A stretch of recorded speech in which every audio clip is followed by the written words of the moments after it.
ప్రభు అయిన యేసుక్రీస్తు నామములో ఈ దినపు ఆరాధనలో పాల్గొంటున్న మీ అందరికీ వందనాలు తెలియజేస్తూ ఉన్నాను. ఈ దినం కొంత ఆలస్యమైంది, దాన్ని బట్టి మమ్మల్ని క్షమించాలని నేను కోరుకుంటూ ఉన్నాను. దేవుడిచ్చినటువంటి ఈ యొక్క పునరుత్థాన దినంలో దేవుడి సన్నిధిలో మనం కొంతసేపు గడపడానికి దేవుని సన్నిధిలో మనందరం కూడి ఆయన స్తుతించి, ఆయన ఆరాధించి, ఆయన సన్నిధిలో మనం అందరూ కూడా ముందుకు సాగడానికి ప్రయత్నం చేద్దాం. ప్రారంభ ప్రార్థన చేసుకుని మన ఆరాధన ప్రారంభించుకుంటాం. మహాపరిశుద్ధుడు అయిన తండ్రి, నీకు వందనాలు చెల్లిస్తూ ఉన్నాం. ఈ సాయంకాల సమయంలో నీ సన్నిధిలో చేరి స్తుతించుటకు, నిన్ను ఆరాధించుటకు నువ్వు ఇచ్చినటువంటి సమయాన్ని బట్టి వందనాలు. అందరికీ నేను భాగ్యాన్ని మాకు ఇచ్చే తండ్రి ప్రభు, దాన్ని బట్టి వందనాలు చెల్లిస్తున్నాం. అండ్ ఈ రాత్రికాల సమయంలో నేను స్తుతించి నేను ఆరాధిస్తూ ఉండగా నీ కృప, నీ సన్నిధి, నీ యొక్క కాపుదల మాపై ఉంచి నువ్వు దీవించి ఆస్వాదిస్తున్నందుకు వందనాలు. వస్తున్న ఆన్లైన్లో వస్తున్న ప్రతి బిడ్డను మీరు దీవించండి, ఆశీర్వదించండి. వారి హృదయ వాంఛలు తీర్చి వారికి కావాల్సిన ఆత్మీయ ఆహారాన్ని దయచేస్తున్నందుకు వందనాలు. మీరు దీవించి ఆశీర్వదిస్తారని, ఈ యొక్క ఆరాధనను ఆదరించి అంచే వరకు మీరు నడిపించుకుంటారని యేసు ప్రభుపేట అడిగి వేడుకుంటున్నాం పరమ తండ్రి, ఆమేన్. మన యొక్క gift of living God ministries యొక్క పరిచర్యలు యూట్యూబ్ నందు, అదేవిధంగా ఫేస్బుక్ లైవ్లోను మీరు వీక్షించవచ్చు.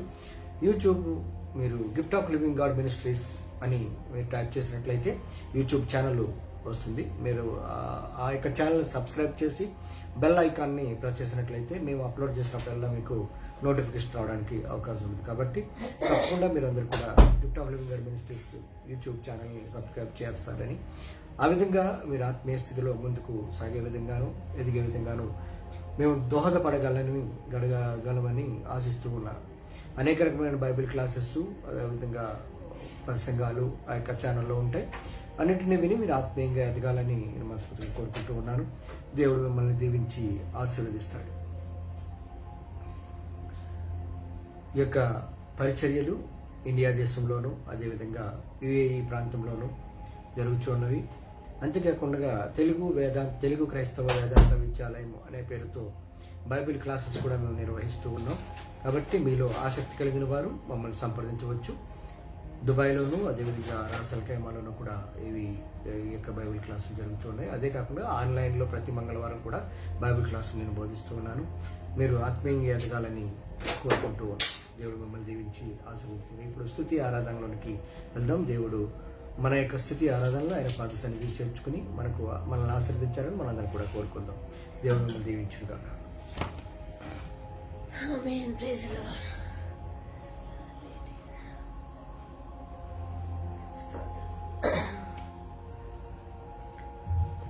స్తోత్రం. హల్లెలూయా, హల్లెలూయా, హల్లెలూయా. పరిశుద్ధుడైన తండ్రి, నీకు వందనాలు ప్రభా. ఉదయకాలం అంతా కాపాడి గడిచిన పునరుద్ధాన దినం నుంచి ఈ పునరుద్ధాన దినం వరకు నేర్చిన కృపకై వందనాలు. సజీవుల సంఖ్యలో నడిపించిన తండ్రి, నీకు వందనాలు ప్రభా.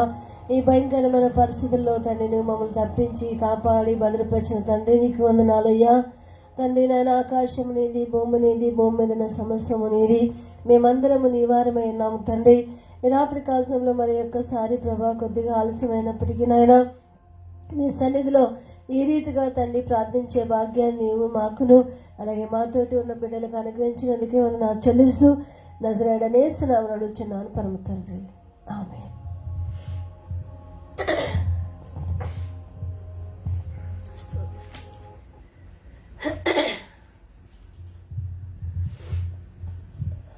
హల్లెలూయా.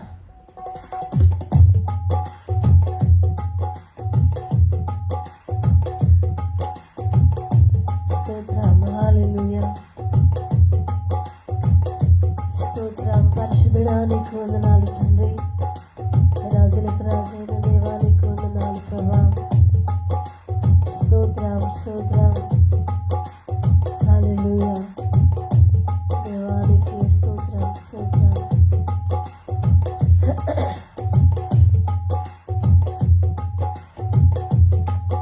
స్తోత్రం.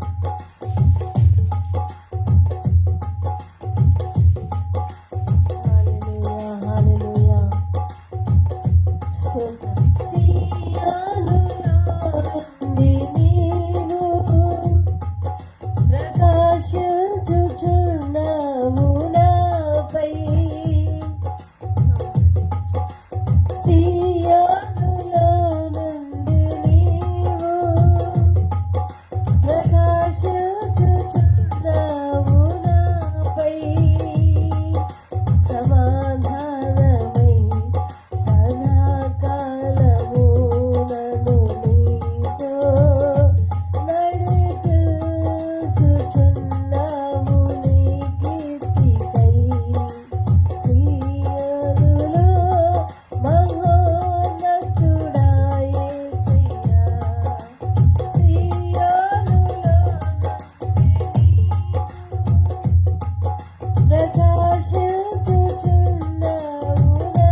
నాకు విడువవు నన్ను ఎడబాయవు నీవు విడువవు నన్ను ఎడబాయవు సియోనులో నుండి నీవు ప్రకాశించుచున్నావు నాపై సమాధానమై సదాకాలము నన్ను నీతో నడిపించుచున్నావు నీ కీర్తికై సియోనులో మహోన్నతుడా యేసయ్యా. స్తోత్రం.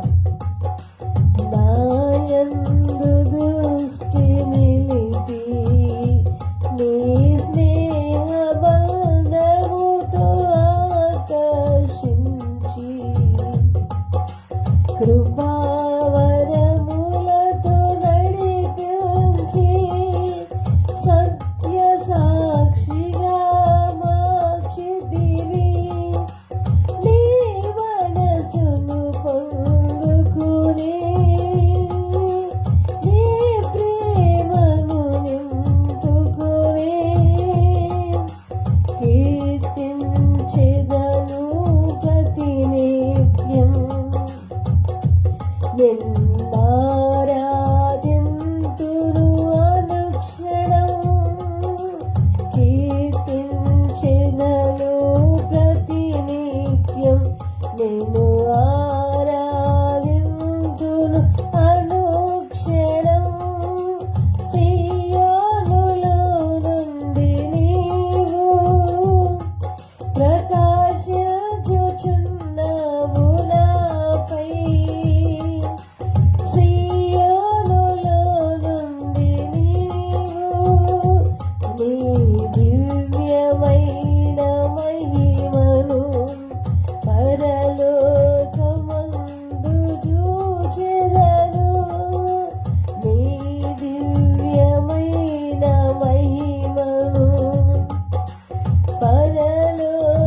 పరలోకమందునే చూచెదను. నీ కౌగిలిలో చేర్చుకొని ప్రతి బాష్ప బిందువును తుడిచెదవు. నీ కౌగిలిలో చేర్చుకొని ప్రతి బాష్ప బిందువు తుడిచెదవు. నీ మాటలు మకరందమును మరపురాని అనుబంధమును మరువను ఎన్నడు విడువను నేను మరువను ఎన్నడు విడువను. స్తోత్రం. మరువను ఎన్నడు విడువను నేను మరువను ఎన్నడు విడువను సియోనులో నుండి నీవు ప్రకాశించుచున్నావు నాపై సమాధానమై సదాకాలము నన్ను నీతో నడిపించుచున్నావు నీ కీర్తికై సియోనులో మహోన్నతుడా యేసయ్యా. సియోనులో నుండి నీవు ప్రకాశించుచున్నావు నాపై సమాధానమై సదాకాలము నన్ను నీతో నడిపించుచున్నావు నీ రాకకై సియోనులో మహోన్నతుడా యేసయ్యా. సియోనులో నుండి నీవు ప్రకాశించుచున్నావు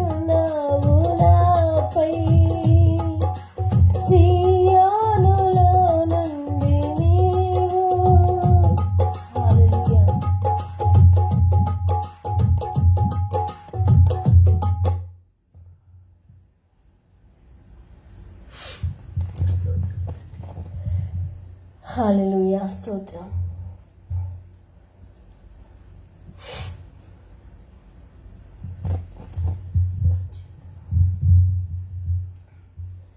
స్తోత్రం.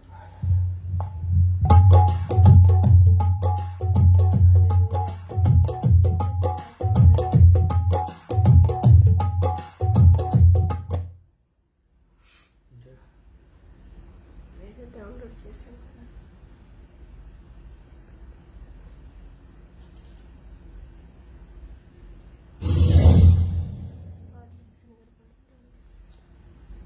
స్తోత్రం. స్తోత్రం. హల్లెలూయా.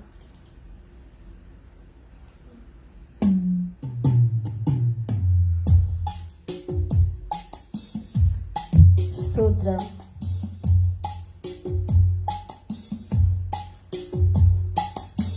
హల్లెలూయా. స్తోత్రం. హల్లెలూయా. స్తుతి పాత్రుడా, స్తోత్రాలుడా, స్తుతులందుకో నా యేసయ్యా. స్తుతి పాత్రుడా, స్తోత్రాలుడా.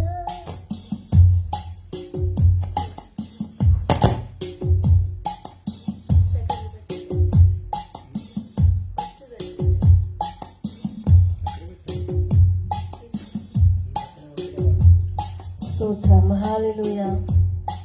స్తుతి పాత్రుడా, స్తోత్రారుడా, స్తుతులందుకో పూజారుడా. స్తుతి పాత్రుడా, స్తోత్రారుడా, స్తుతులందుకో పూజారుడా. ఆకాశమందు నీవు తప్ప నాకెవరున్నారు నా ప్రభు. ఆకాశమందు నీవు తప్ప నాకెవరున్నారు నా ప్రభు. స్తుతి పాత్రుడా, స్తోత్రారుడా, స్తుతులందుకో పూజారుడా. స్తుతికి పాత్రుడైన మా దేవానికి వందనాలు తండ్రి. అయ్యా, స్తుతించడానికి అర్హులైన మా దేవానికి వందనాలు ప్రభా. స్తోత్రం. నా శత్రువులు నన్ను తరుముచుండగా నా ఆత్మ నాలో కృంగెనే ప్రభు. నా శత్రువులు నన్ను తరుముచుండగా నా ఆత్మ నాలో కృంగెనే ప్రభు.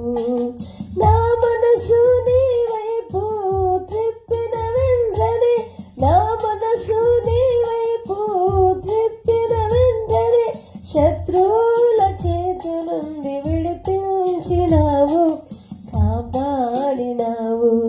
శత్రువుల చేతి నుండి విడిపించినావు, కాపాడినావు.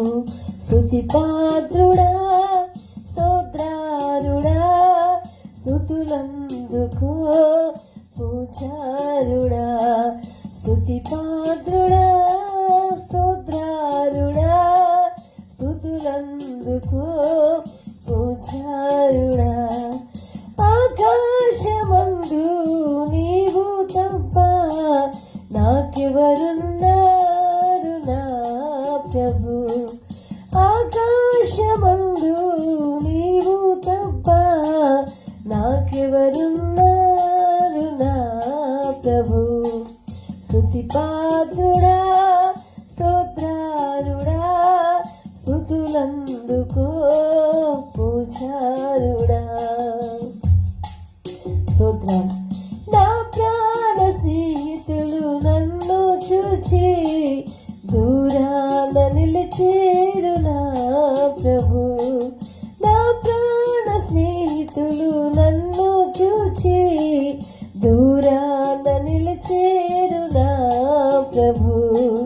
నీ వాక్య ధ్యానమే నా త్రోవకు వెలుగై నన్ను నిల్పెను నీ సన్నిధిలో, నీ సంగములో.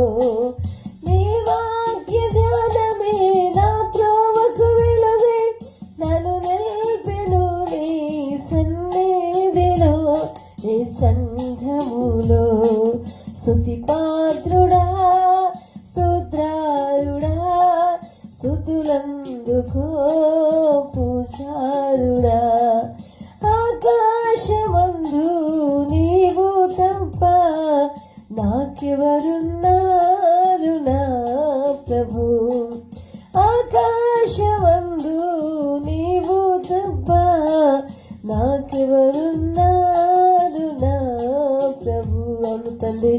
ఆకాశము నీది, భూమి నీది ప్రభా.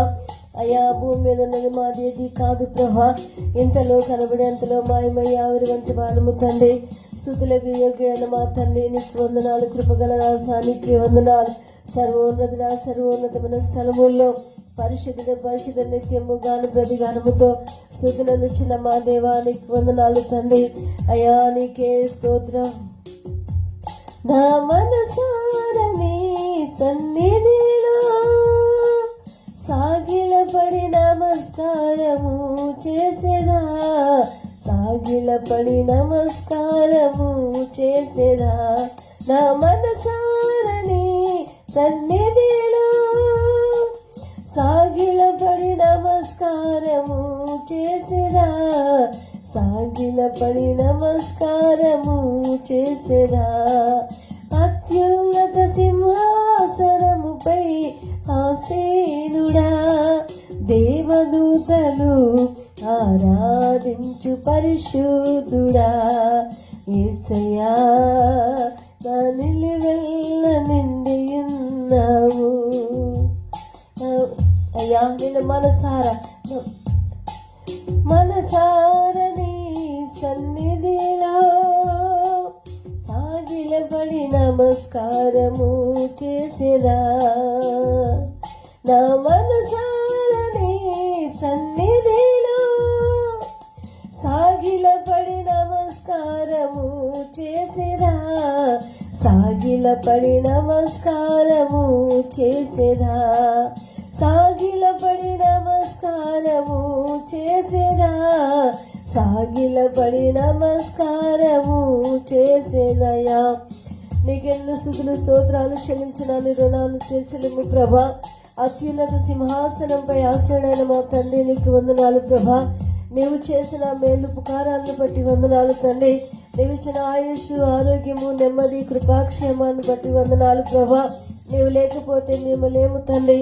దేవా మమ్మల్ని మాకు ఇచ్చిన తండ్రి భూమిని కాపాడి ప్రభా దేవాన్ని పోషించి సంరక్షిస్తున్న మా తండ్రి నీకు వందనాలయ్యా. స్తోత్రము ప్రభా. నిన్ను మనసారా స్తుతించుకునే భాగ్యాన్ని తండ్రి అని పిలవడానికి ఇచ్చిన కృపను బట్టి వందనాలు. ఇంకా మేము సజీవులుగా ఉన్నామంటే ప్రభా నీ కృపేనయ్యా అని స్తోత్రం. నీ కృపను నిర్లక్ష్యముగా ఉంచుకొనక తండ్రి, నీ సన్నిధిని తండ్రి నాయన దేవ వ్యర్థముగా ఉండకుండా ప్రభా మనసారా తండ్రి అని పిలవడానికి ఇచ్చిన అవకాశాన్ని బట్టి వందనాలు. మమ్మల్ని, మా బిడ్డల్ని, మా దేశమును తండ్రి నాయన అయ్యా ఇదిగో మాకు ఇచ్చిన ఆత్మీయమైన బిడ్డలు, శరీర సంబంధమైన బిడ్డలు, సంఘాలను కాపాడినందుకు వందనాలు ప్రభా. నీ కృపలో మరి ఒక్కసారి ప్రతి ఒక్క బిడ్డని చేతులకు అప్పగిస్తున్నాం తండ్రి. ఏ బిడ్డలే కష్టం, బాధ, శ్రమ, దుఃఖం, కన్నీరులో ఉన్నారు, ఎవరి అవసరతల కొరకు ప్రార్థన చేస్తున్నారో ప్రభా, ఏది కావాలని కోరుకుంటున్నారు నిశ్చయముగా నువ్వు కృపతో అడుగుంచుతున్నందుకు వందనాలు. బలహీనత సమయంలో బలపరిచే దేవుడు అయ్యా, నువ్వు శక్తివంతులుగా చేసే దేవుడు ప్రభా. ఆదరణకర్తన ఆత్మ ద్వారా మమ్మల్ని నడిపిస్తున్నందుకు వందనాలు. నీ కృప ద్వారా మరి ఒక్కసారి సేవకులను చేతులకు అప్పగించుకుంటూ ఈ రాత్రి కాశంలో తన కొద్దిసేపు వాక్యము ద్వారా మమ్మల్ని బలపరిచి నడిపిస్తున్నందుకు వందనాలు చెల్లించుకుంటూ మా ప్రభుని ప్రియరక్షకుడైన నజరేయుడైన యేసుక్రీస్తు నామమున అడిగి వేడుకుంటున్నాను పరమ తండ్రి. ఆమేన్. Praise lord. హల్లెలూయా.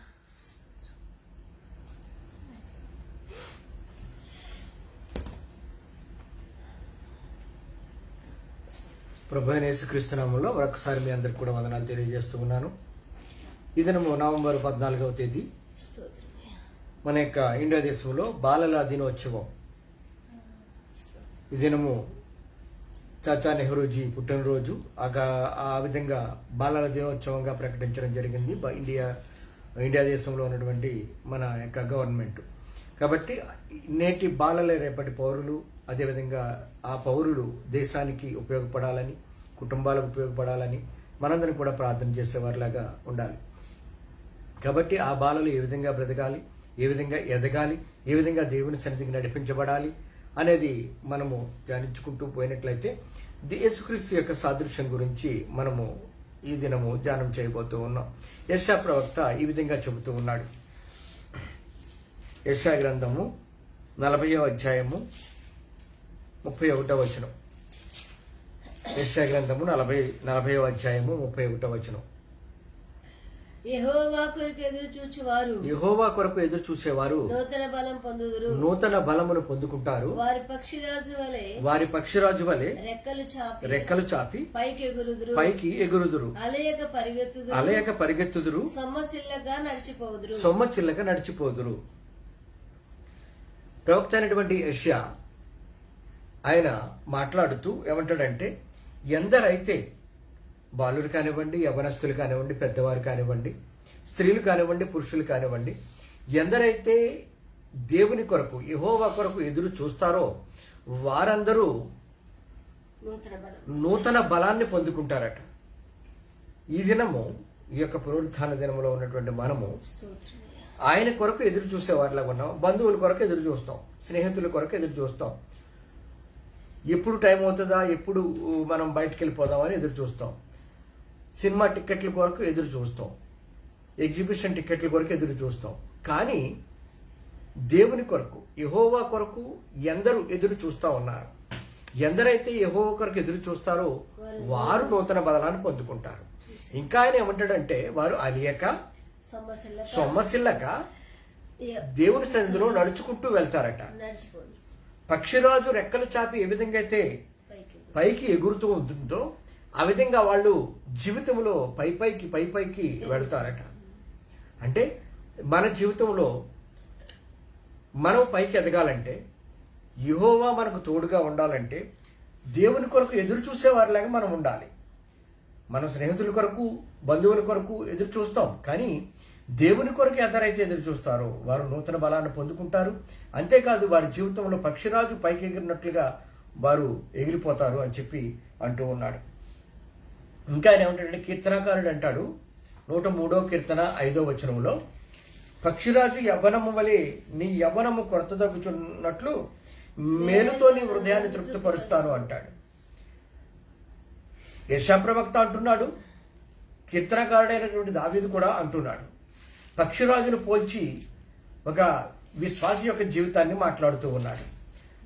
మన విశ్వాసం పక్షిరాజు జీవితం లాగా మనం ఉన్నట్లయితే, ఆ పక్షిరాజు ఎన్ని శ్రమలు, ఎన్ని ఇబ్బందులు, ఎన్ని కష్టాలు పడతాడో ఆ విధంగా మనం కూడా మన జీవితంలో ముందుకు సాగేవారిగా ఉన్నట్లయితే, వాటన్నిటికీ ఓర్చుకుని నిరీక్షణ కలిగిన వారిగా ఉన్నట్లయితే, మనం కూడా పక్షిరాజులాగా పైకి ఎగిరే వారిలాగా ఉండగలుగుతాము అంటాడు. రెక్కలు చాచి అని చెప్పి చదువుకున్నాం మనం.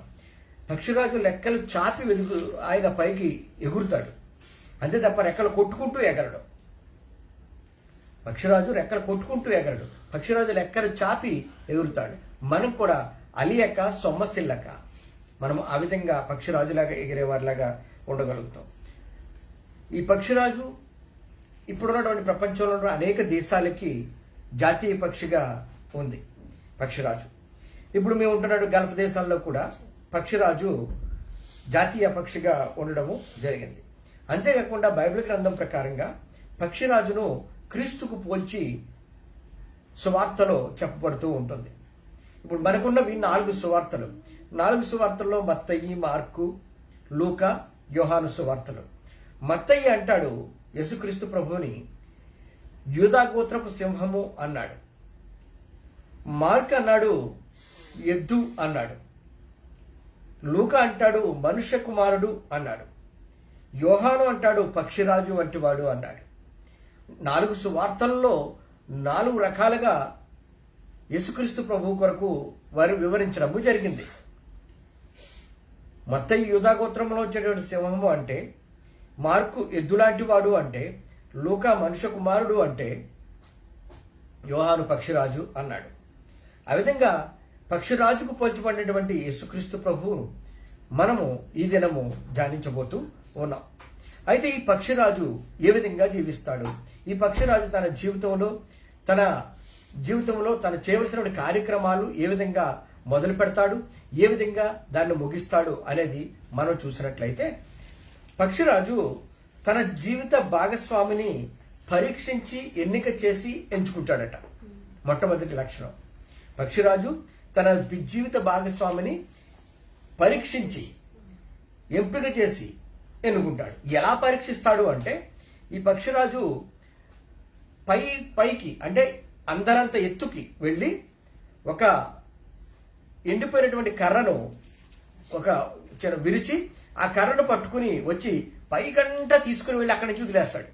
వదిలేసిన తర్వాత ఈ మిగిలిన పక్షి, ఈ మగపక్షి, ఆడపక్షి వదిలేస్తుంది. అలాగా మగపక్షి ఆ కర్ర కింద పడిపోకుండా వెళ్ళి ఆ కర్రను పట్టుకుని ఆ పక్షిరాజుని, ఆడపక్షిరాజుని వెంబడించి దగ్గరికి వెళ్ళిన తర్వాత అప్పుడు దాన్ని పట్టుకోవాలి. పట్టుకుంటే తప్ప ఈ పక్షిరాజు ఆ పక్షిరాజుని పెళ్లి చేసుకోదు.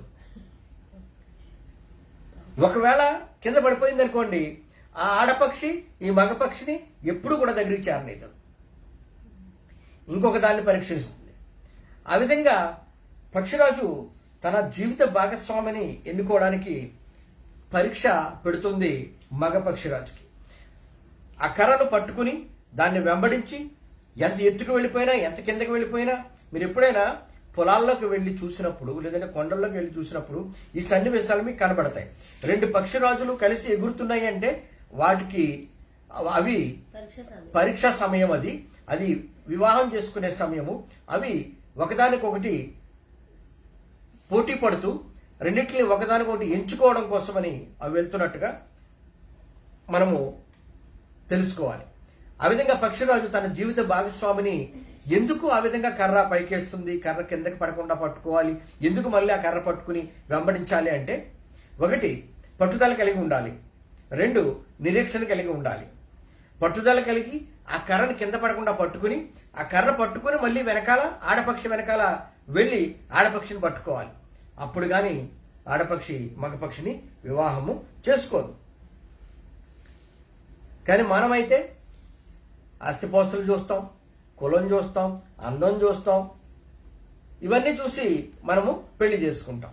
కానీ పక్షిరాజు తనకు కాబోయేటువంటి భాగస్వామి ఏ విధంగా శ్రమించగలడు, ఏ విధంగా కష్టపడగలడు, ఏ విధంగా అతను లేజినెస్ అనేది లేకుండా ఉత్సాహంగా మనుషుడు ఉండగలడు అనేది ఆలోచించి పక్షిరాజు తను పట్టుదలను బట్టి తను చేసుకుంటూ ఉంటుంది. కమిట్మెంట్, పట్టుదల అనేది ఉండాలి.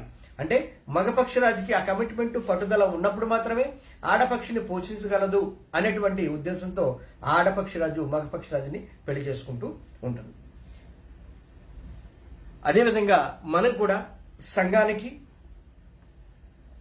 దేవునికి విశ్వాసంగా ఉంటూ ఆయన సన్నిధిలో పట్టుదల కలిగి ఆయన కొరకు ప్రార్థనాపరులుగా ఉంటూ ఎన్ని కష్టాలు వచ్చినా, ఎన్ని ఇబ్బందులు వచ్చినా, శ్రమలు వచ్చినా దేవుని కొరకు సిద్ధపడి ఉన్న రోజున ఒకనొక దినము ఆయన పెండ్లి కుమారుడిగా రాబోతూ ఉన్నాడు. ఆ పట్టుదల, ఆ యొక్క నిరీక్షణ మనలో కమిట్మెంట్ లేకపోతే ఆ వివాహానికి మనము అర్హులము కాదు. దేవుడు రాబోయేటువంటి ఆ పరిశుద్ధ వివాహము, ఆ మధ్యాకాశంలో జరగబడేటువంటి ఆ వివాహానికి మనం అర్హులుగా ఉండాలి అంటే మనం కూడా నిరీక్షణ కలిగిన వారిగా, పట్టుదల కలిగిన వారిగా, ఒక కమిట్మెంట్ కలిగి దేవుని సంఘానికి కట్టుబడి ఉన్నట్లుగా మనం ఉండాలి. ఇక రెండవ లక్షణం ఏంటంటే, పక్షిరాజు తన రెక్కలు ఆడించుకుంటానే ఎగరగలుగుతుంది. పక్షిరాజు తన రెక్కలు ఆడించుకుంటానే పైకి ఎగురుతుంది. అన్ని రకాల పక్షులు, ఏ పక్షి అయినా చూడండి, రెక్కలు ఆడించకుండా పైకి లేగవు, పైకి ఎగరలేవు. కానీ పక్షిరాజు మాత్రమే రెక్కలు ఆడించకుండా పైకి ఎగరగలుగుతాడు.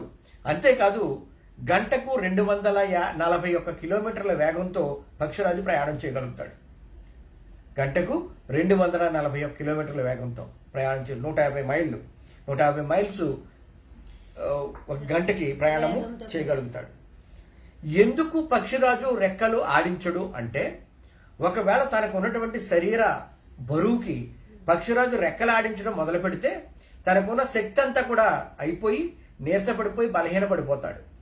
అందుకనే యెషయా ప్రవక్త ఆ విధంగా అన్నాడు, పక్షిరాజు రెక్కలు చాపి పైకి ఎగురుతున్నట్లుగా మీరు ఎగురుతారు అన్నాడు. అలియక సొమ్మచిల్లక మీరు నడుచుకుంటూ వెళ్ళిపోతారు అని చెప్పి అన్నాడు. కాబట్టి మనము అలేయకుండా ఉండాలి, మన జీవితంలో పైకి వెళ్ళాలి. అంటే ఏం చేయాలంటే దేవుని పట్ల నిరీక్షణ కలిగిన వారిగా ఉండాలి. ఎందరైతే యెహోవా కొరకు ఎదురు చూసేవారిగా ఉంటారో వారు నూతన బలాన్ని పొందుకుంటారు. వారు పక్షిరాజు వలె రెక్కలు చాపి పైకి ఎగరగలుగుతారు. మనం పైకి ఎదగాలి అంటే గనక దావీదు బెత్లెహేములో ఉన్నటువంటి షెఫర్డ్ ఫీల్డ్ అంటే గొర్రెలు మేపుకునే స్థలంలో ఉండి 12 ఏళ్ల వయసులో ఉన్నప్పుడు ఆయన పైకి చూశాడు. పైకి చూస్తే యెరూషలేము కొండ కనిపించింది.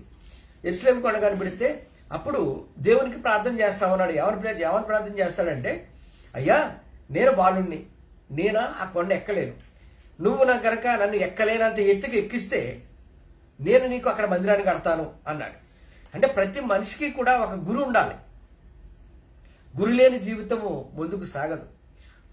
మనకంటూ ఒక టార్గెట్ లేకపోతే, ఇప్పుడు ఒక ఊరికి బయలుదేరాం అనుకోండి, ఏ ఊరికి వెళ్తున్నామో ముందు తెలియాలి. మనం ఏ ఊరికి వెళ్తున్నామో తెలియకపోతే బస్సు ఎక్కామనుకోండి, బస్సు ఎక్కి వాడు టికెట్ ఎక్కడికైనా అడుగుతాడు. మనం ఏ ఊరు వెళ్తున్నామో మనకు తెలియకపోతే టికెట్ ఎక్కడికి తీసుకుంటాం? ఆ బస్సులో ఎక్కాలంటే టికెట్ కొనాలి అంటే మన గమ్యం ఏంటో తెలియాలి. అదేవిధంగా మన జీవితంలో ఒక టార్గెట్ ఉండాలి మనకి. అందుకే దావీదు అంటాడు, అయ్యా నేను ఆ కొండ మీదకి ఎక్కలేను, కానీ నువ్వు ఎక్కించగలుగుతావు. నువ్వు కనుక నన్ను అక్కడికి ఎక్కిస్తే నీకు నేను అక్కడ మందిరాన్ని కడతాను అన్నాడు. దేవుడు అనుకున్నాడు, వీడు బాలుడు మందిరాన్ని కడతానంటున్నాడు, సరే ఎక్కించి చూద్దాం అనుకున్నాడు. సమూయేలు ప్రవక్తను పంపించాడు, అభిషేకించాడు. 30 సంవత్సరాల వయసు వచ్చేసరికి అతను రాజుగా చేశాడు. రాజుగా చేసి యెరూషలేములో అంతఃపురాన్ని నిర్మించే విధంగా చేశాడు. యెరూషలేములో మందిరాన్ని తన చేతుల మీద కట్టకపోయినా తనకు పుట్టినటువంటి కుమారుడి చేతుల మీదుగా అక్కడ మందిరాన్ని కట్టడం జరిగింది. దావీదే కడదామని అనుకున్నాడు, కానీ దేవుడు అంటాడు, నీ చేతులు రక్తంతో తడిసినాయి కాబట్టి నువ్వు మందిరాన్ని కట్టడానికి వీరలేదు, నీ యొక్క కుమారుడి చేతుల మీదుగా నేను మందిరాన్ని నిర్మిస్తానని దేవుడు చెప్పాడు. ఆ కారణంగా దానికి కావలసినటువంటి సామాగ్రి అంతా కూడా దావీదు సమకూర్చి ఆ తర్వాత దావీదు దేవుని పితరుల చెంతకు చేరాడు. కాబట్టి మన ముందున్నటువంటి సమస్య ఎంతటి గొప్ప సమస్య అయినా సరే, దావీదు 12 సంవత్సరాల వయసులో నడుచుకుంటా వెళ్తా ఉన్నాడు. ఆడుకునే వయసు అది.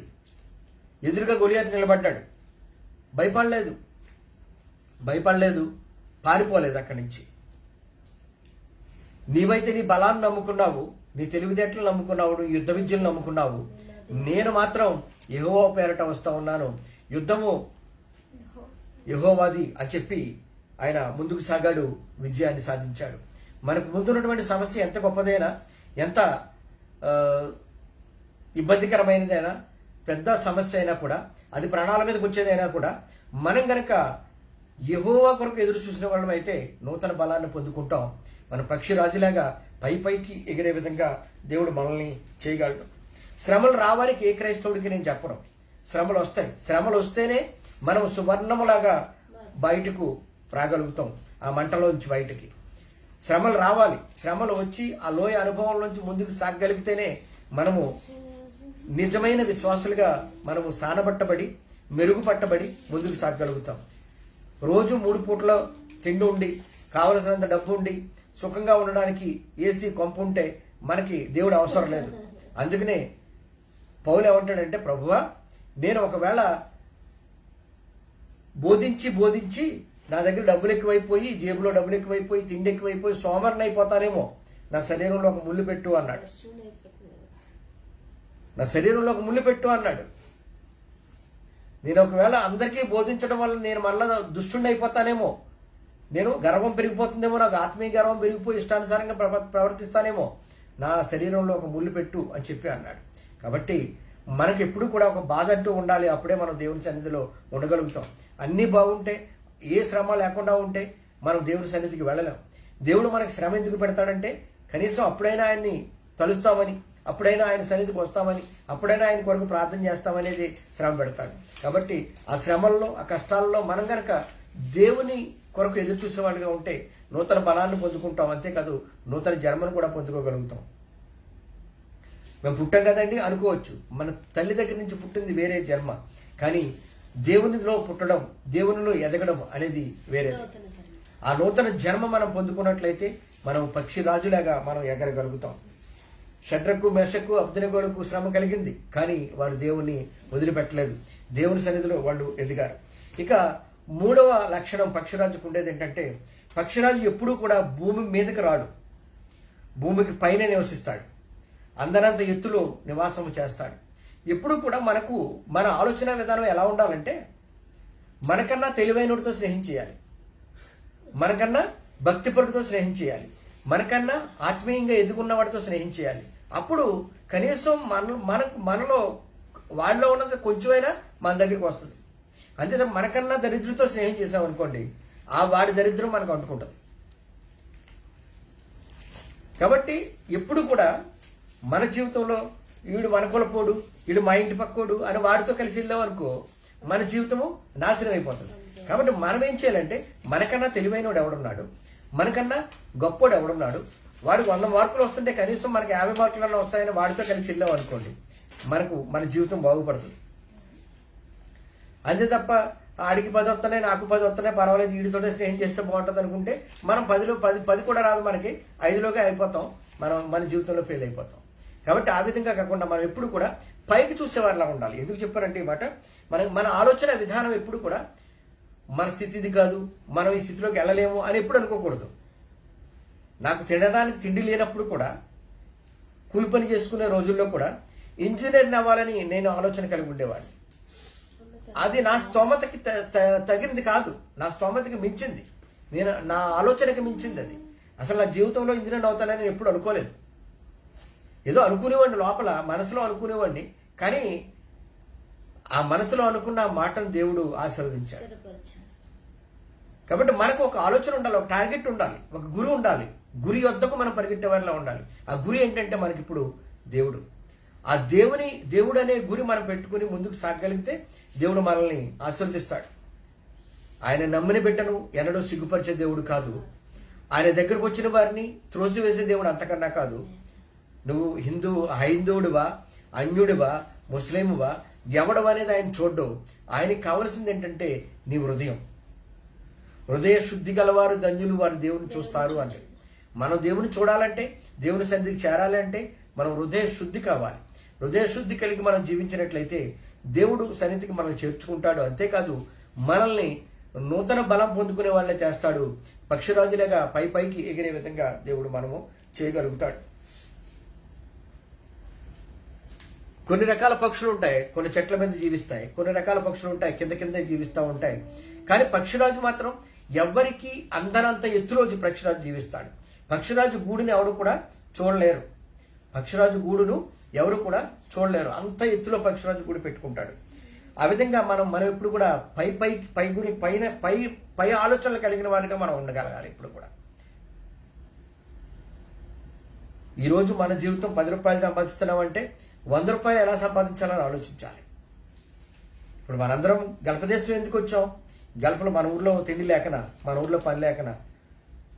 మనం ఎందుకు వచ్చాం ఇక్కడికంటే కనీసం ఉన్న కొంతకాలంలో ఎక్కువ డబ్బులు సంపాదించుకొని మనం ఊరికి వెళ్ళిపోయి మనం స్థిరపడాలనే ఒక ఉద్దేశంతో ఇక్కడికి వచ్చాం. కానీ ఇక్కడికి ఈ యొక్క మెయిన్లీ యుఏఈ ప్రాంతంలో, మెయిన్లీ దుబాయ్ ప్రాంతంలో నివసిస్తున్నటువంటి అనేక మంది తెలుగువారు వచ్చి వారి జీవితాలని పాడు చేసుకుని, నాశనం చేసుకుని ఇంటికెళ్ళి మరలా కూలి పని చేసుకుంటారు. అలాంటి వారిని నేను చాలా మందిని చూశాను. అసలు వచ్చిన ఉద్దేశం ఏంటి? నువ్వు ఇక్కడికి తాగడానికి తిరగడానికి వచ్చావా? ఇష్టం వచ్చినట్టు ఎంజాయ్ చేయడానికి వచ్చినావా? నువ్వు వచ్చిన ఉద్దేశం ఏంటి? డబ్బులు సంపాదించుకోవడానికి. మళ్ళీ ఆ డబ్బులు సంపాదించడానికి కూడా లక్షలు అప్పు చేసుకుని వస్తారు. ఏజెంట్లకి లక్షలు ఇస్తారు, వస్తారు, అప్పు తీరదు, మళ్ళీ వెళ్తారు, మళ్ళీ అప్పు చేస్తారు, మళ్ళీ వస్తారు. ఇంక జీవితాంతం ఇక్కడే ఉండిపోతారు. ఇంకా వాళ్ళు ఎప్పటికీ వెళ్ళరు. అది కాదు దేవుడు కోరుకునేది. నీకంటూ ఒక గురి ఉండాలి. నువ్వు ఎందుకు వచ్చావు? ఆ గురిని నువ్వు పూర్తి చేసుకుని మరలా తిరిగి ఇంటికెళ్ళి నీ కుటుంబంతో కలిసి జీవించి సంతోషంగా ఉండే కృప దేవుడు నీకు ఇవ్వాలని నేను కోరుకుంటూ ఉన్నాను. అందుకనే పక్షిరాజు ఎప్పుడు కూడా పైకి ఏ విధంగా చూస్తాడో ఆ విధంగా మనం కూడా దేవుని వైపు చూసేవారిలాగా మనం ఉండగలగాలి. ఇంగ్లీష్లో ఒక పోయిట్లో ఈ విధంగా రాయబడి ఉంటుంది, attitude will decide your altitude. మన యొక్క ప్రవర్తన మన యొక్క గమ్యాన్ని నిర్ణయిస్తుందట. మన ప్రవర్తన విధానము మన గమ్యాన్ని నిర్ణయిస్తుంది. కాబట్టి మన ప్రవర్తన ఎప్పుడైతే ప్రతి విషయంలోనూ పాజిటివ్గా ఉండాలి. ప్రతి విషయంలోనూ పాజిటివ్. జరుగుతుంది జరగదా అనుకోకూడదు. జరుగుతుంది అనుకుంటే జరుగుతుంది. కాబట్టి దేవుని సన్నిధిలో మనము మన భారము ఎవరి మీద పెట్టాలంటే దేవుని మీద పెట్టాలి. మన భారం మన మీద పెట్టేసుకుంటే మనం మొయ్యలేము. ఆ మొయ్యలేక చూడండి, అది 2 కేజీల బరువు అయినా సరే పట్టుకుని 1 గంట కూర్చుంటే చేలు అవుతుంది, ఆటోమేటిక్గా బరువు ఎక్కిపోతుంది. కాబట్టి చిన్న బరువైనా చిన్న ఆలోచన అయినా మన హృదయంలో పెట్టుకోకూడదు. దాన్ని ఎవరికి ఇచ్చేయాలంటే దేవునికి ఇచ్చేయాలి. అందుకని ఆయన అంటాడు, ప్రయాసపడి భారం మోయుచున్న సమస్త జనులారా నా యొద్దకు రండి.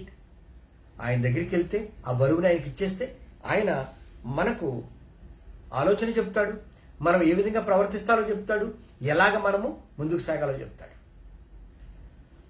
కాబట్టి మన జీవితంలో దేవుని ఆశీర్వాదం కావాలి, పెద్దల ఆశీర్వాదం కూడా కావాలి. అందుకనే యేసుక్రీస్తు ప్రభు గురించి కూడా రాసేటప్పుడు అంటాడు, యేసుక్రీస్తు ప్రభు మనుషుల దయందును దేవుని దయందును ఎదిగాడు అంటాడు. సమూయేలు గురించి కూడా రాసేటప్పుడు అదే మాట మాట్లాడతారు.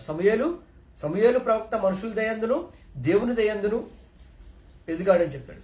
ఎందుకు పిల్లల గురించి దేవుడు అంత శ్రద్ధ తీసుకుంటాడు అంటే, చిన్నపిల్లల యొక్క ఉద్దేశాలు, చిన్నపిల్లల యొక్క మనస్తత్వము, చిన్నపిల్లల యొక్క హృదయము అది కల్మషం లేనిదిగా ఉంటుంది, తెల్ల కాగితంలాగా ఉంటుంది. కాబట్టి ఆయన అంటాడు, చిన్నపిల్లల హృదయం లాంటి హృదయాన్ని కలిగి ఉండాలి అంటాడు.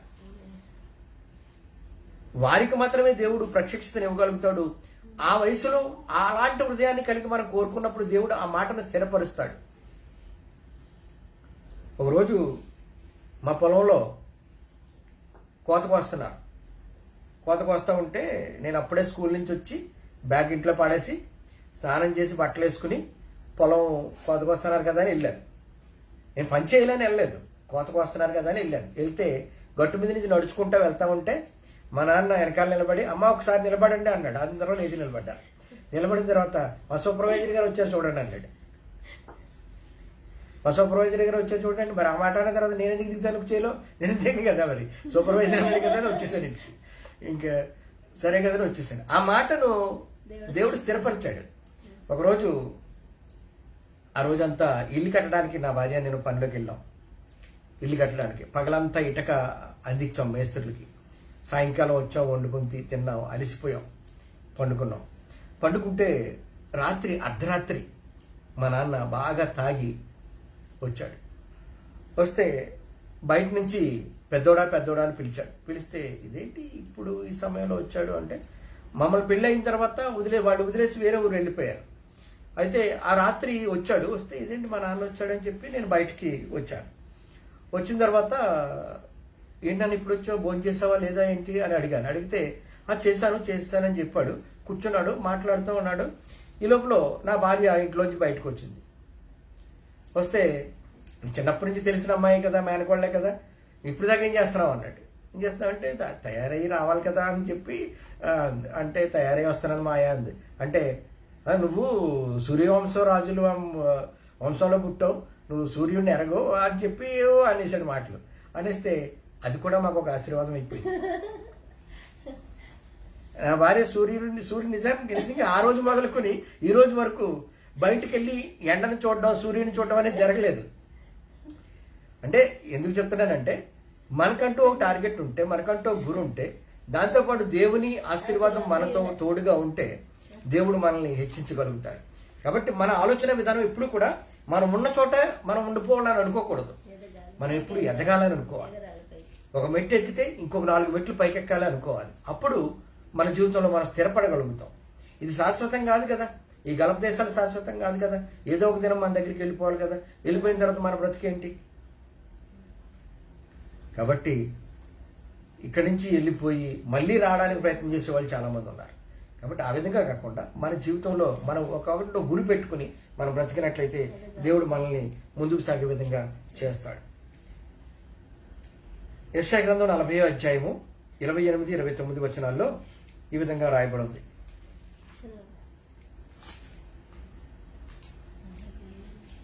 నలభైవ అధ్యాయము 28, 29.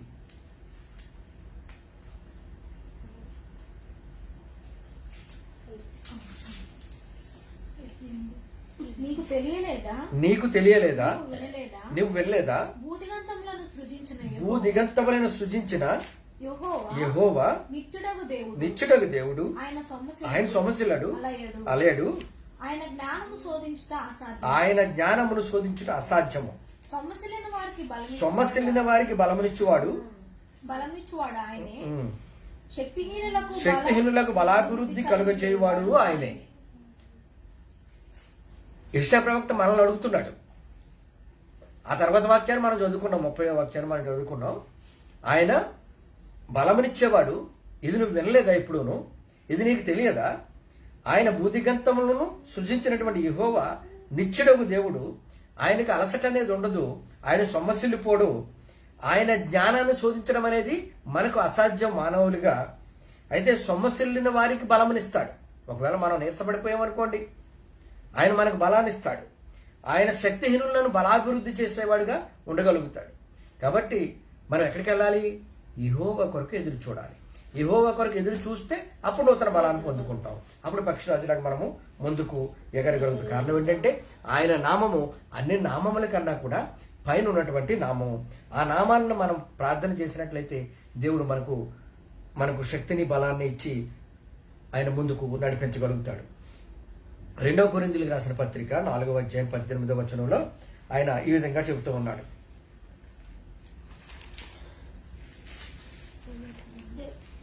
2 కొరింథీ 4:18. క్షణమాత్రము ఉండు మా చులకని శ్రమ మా కొరకు అంతకంతకు ఎక్కువగా నిత్యమైన మహిమా భారమును కలుగజేయుచున్నది.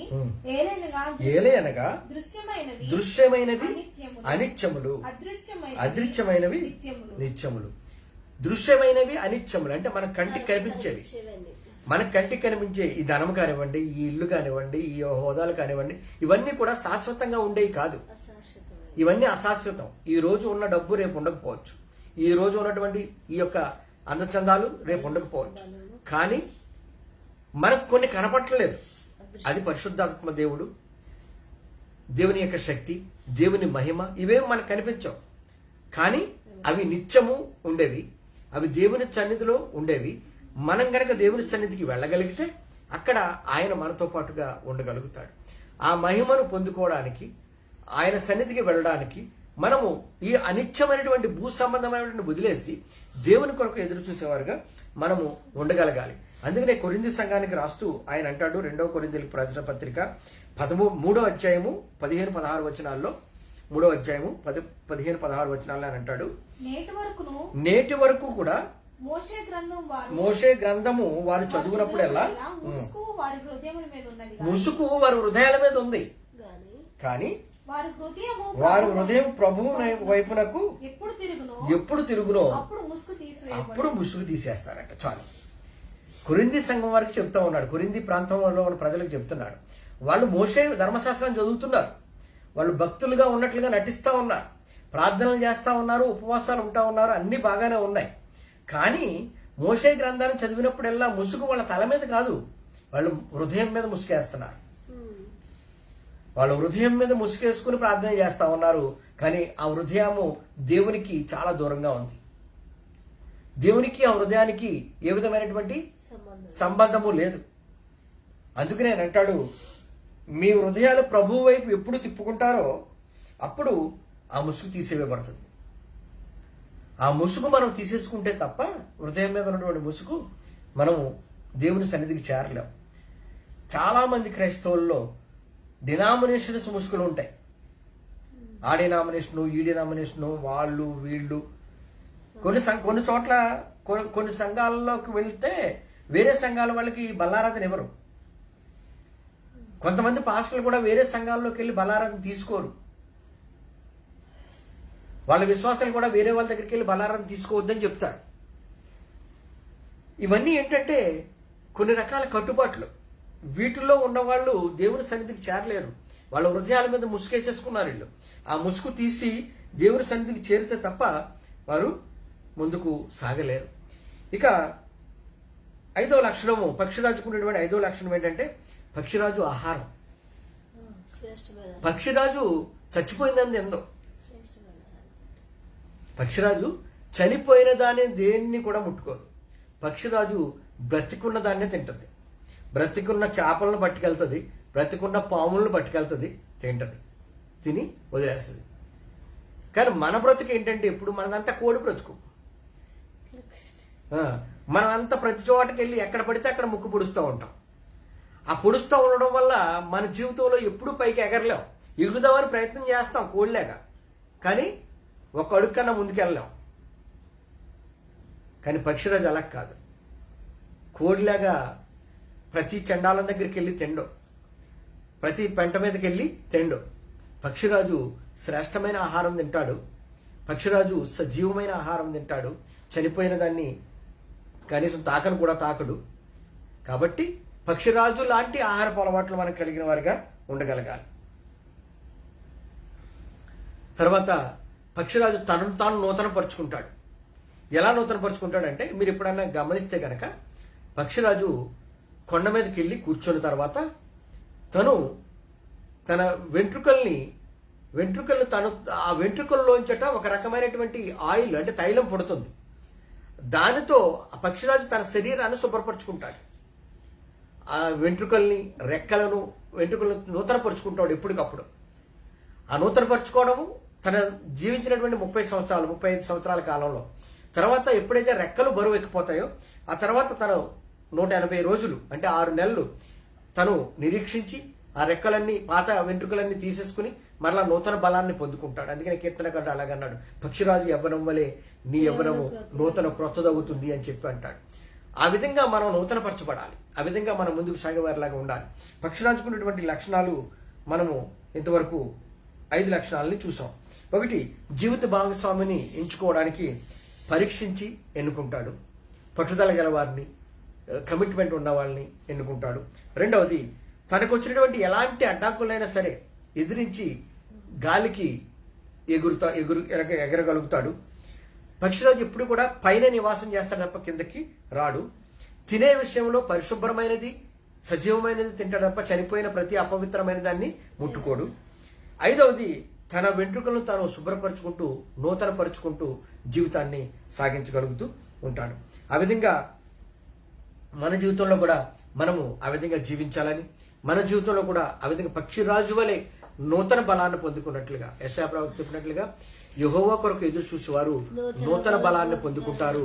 పక్షిరాజు వలె రెక్కలు చాచి వారు పైకి ఎగురుతారు. వారు అలేక సొమ్మసిల్లక ముందుకు సాగిపోతారు అన్నట్లుగా మీ జీవితంలో మీరు ముందుకు సాగిపోవాలని, బాలురుగా ఉన్న మీరు, యవనస్తులుగా ఉన్న మీరు, వృద్ధాప్యంగా మధ్య వయస్కులుగా ఉన్న మీరు వృద్ధాప్యంలోకి దేవుని సన్నిధికి చేరేవారిగా పరిశుద్ధంగా జీవించాలని మనస్ఫూర్తిగా కోరుకుంటూ ఉన్నాను. దేవుడు మిమ్మల్ని దీవించి ఆశీర్వదించును గాక. ఆమేన్. ఆమేన్. హల్లెలూయా. స్తోత్రం. హల్లెలూయా. పక్షిరాజు వలెను నా గూడు రేపి నీరెక్కలపై మోసితివా. పక్షిరాజు వలెను నా గూడు రేపి నీరెక్కలపై మోసినది. నీ కృప నాపై చూపుటగా, నీ కృప నాపై చూపుటగా ఏమని వర్ణింతు నీ కృపను. ఎరులై పారినే నా గుండెలో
చెల్లిద్దాం ప్రభా. పక్షిరాజు వలె తండ్రి నాయన పైకి తండ్రి నాన్న ఎగిరి ప్రభా రెక్కలు చాచుకుంటూ నీ సన్నిధిలో తండ్రి నాన్న కృప కలిగిన దేవుడుగా దేవ ఈ రాత్రి కాశంలో నడిచినందుకు వందనాలు ప్రభా. తండ్రి ఈ సమయంలో ప్రార్థన చేసుకుందాం. ప్రార్థన దేవానికి తండ్రి నీ యొక్క వాక్యాన్ని బట్టి వందనాలు తెలియజేస్తున్నాం తండ్రి. యెహోవా కొరకు ఎదురు చూచి వారు నూతన బలం పొందుదురు అని నీ యొక్క వాక్యాన్ని బట్టి వందనాలు తెలియజేస్తున్నాం తండ్రి. ప్రభావ మేము ఏ విధంగా జీవించాలో తండ్రి మీరు మాట్లాడినందుకు వందనాలు తండ్రి. పక్షిరాజు వలే తండ్రి మేము రెక్కలు చాపి పైకి ఎగిరే వారంగా తండ్రి మేము ఉండగలిగేటట్టు కృప చూపించండి తండ్రి. ప్రవ్వా మేము ఎటు పరిస్థితిలోనైనా ఎలా ఉన్నా తండ్రి నువ్వు మాకు ఉన్నావని తండ్రి, అన్ని విషయాల్లోనైనా నువ్వు సహాయకుడిగా ఉన్నావని తండ్రి, నీ యందు నమ్మికించి తండ్రి నీ కొరకు ఎదురు చూసేవారుగా తండ్రి, వెయిటింగ్ అపాన్ ద లార్డ్ గా తండ్రి నీ కొరకు ఎదురు చూసేవారుగా తండ్రి మేము ఉండగలిగేటట్టు కృప చూపించండి తండ్రి.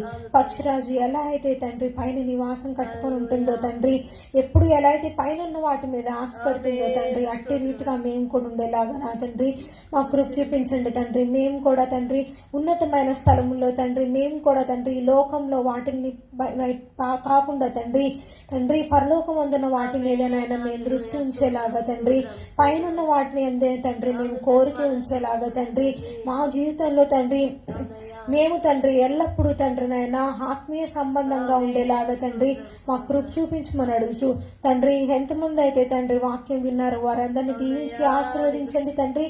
తండ్రి నూరంతల ఫలితాన్ని అనుభవించండి తండ్రి, అనుభవించేలా కృప చూపించమని అడుగుతున్నాం తండ్రి. ప్రభా ఎంతమంది అయితే ప్రభా ఇంకా అవసరతలు వీటితో ఉన్నారో తండ్రి ప్రతి ఒక్కరిని జ్ఞాపకం చేసుకోండి తండ్రి. ప్రతి ఒక్క తండ్రి అవసరతలు మీరు తీర్చమని అడుగుతూ చెప్పబడిన వాక్యాన్ని బట్టి వందనాలు తెలియజేస్తూ యేసునామం అడిగి వేడుకుంటున్నాం తండ్రి. తండ్రి నీ నామం పరిశుద్ధపరచబడుగాక, నీ రాజ్యం వచ్చునుగాక, నీ చిత్తం పరలోకమందు నెరవేర్చు భూమి మీద నెరవేర్చబడుగాక. నేడు ఆహారం మాకు దయచేయి, మా ఇలా ప్రార్థన చేసిన క్షమించు ప్రకారం మా ప్రార్థన క్షమించు, మమ్మల్ని శోధనలకు తప్పించు. రాజ్యము శక్తి మహిమ నిరంతరం నీవే తండ్రి. ఆమేన్ ఆమేన్. Praise lord. అందరికీ వందనాలు. తండ్రి అయిన దేవుని ప్రేమ, కుమారుడైన యేసుక్రీస్తు వారి కృప, పరిశుద్ధాత్మ అన్యోన్య సహవాసము కూడి ఉన్న మనకును లోకంలోని సకల పరిశుద్ధులకు తోడుగా ఉండి దీవించి ఆశీర్వదించును గాక. ఆమేన్. అందరికీ వందనాలు. దేవుని చిత్తమైతే రాకడాలసమైతే మరలా మంగళవారం ఆరాధనలో మనం కలుసుకుందాం. అంతవరకు సెలవు. దేవుడు మిమ్మల్ని దీవించి ఆశీర్వదించును గాక. ఆమేన్.